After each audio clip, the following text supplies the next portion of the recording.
So, hello everyone, welcome back to my channel. In today's videos, we are going to break down a very interesting and important coding interview problem in a super simple way. So, let's get started. So, problem is what? We are given n computers and a list of batteries. Each battery can power a computer for a certain number of minutes. Okay? We can switch batteries at any time with no delay. The goal is to find the maximum number of minutes we can keep all n computers running simultaneously. What is the high level intuition? Like the key idea is what? We don't care which battery goes into which computer. We only care about the total energy this battery can provide.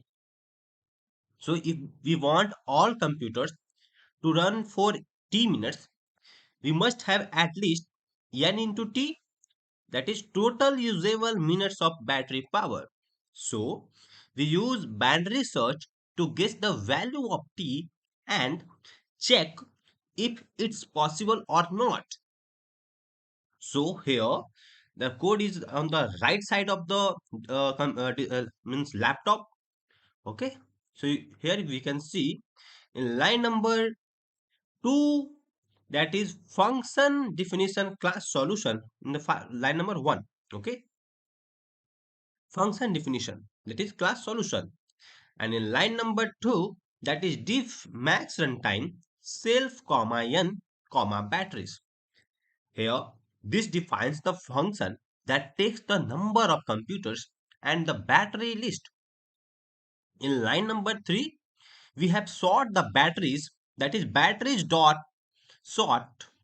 Here like this doesn't change the logic but helps with consistent processing. In line number 4, we have set up binary search limit.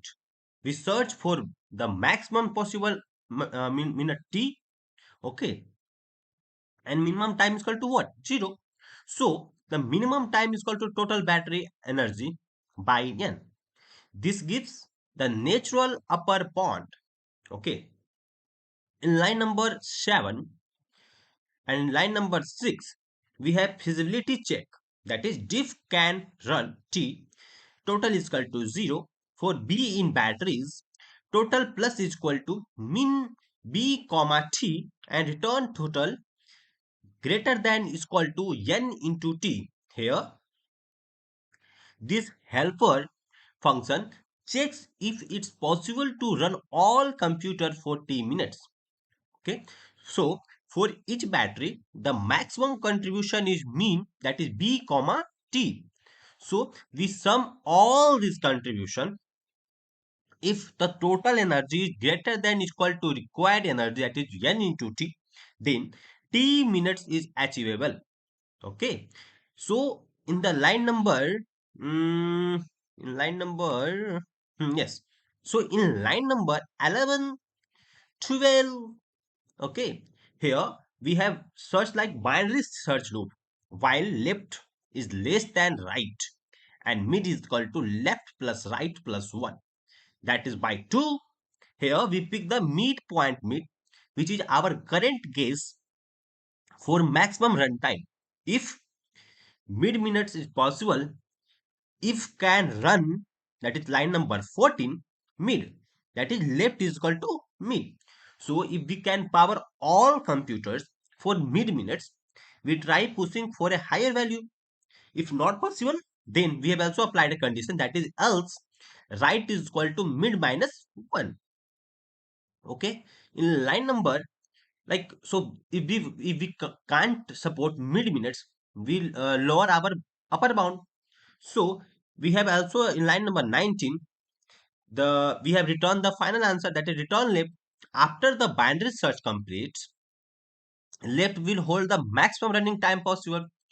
So from this problem, the conclusion is what, like, this solution cleverly combines binary search with a total energy check, making it efficient and scalable even with large input size.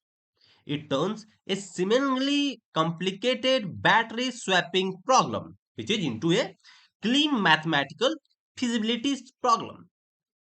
So the so this question is mostly a very medium type of question, but lead code apart like a hard problem. But according to me, it's totally a minimum time of question, and which will be like come in the like Amazon Fang or Man. Okay, it's only for a not a Google type question. It's only a like yes, MNC companies like Infosys, Start, TCS, and much more. Okay, that's not a Google type question. I repeat, doesn't. So that's it for today's explanation. If you find this video helpful, do like, comments, and subscribe to support the channel. Thank you for watching, and I will see you in the next one. Bye bye.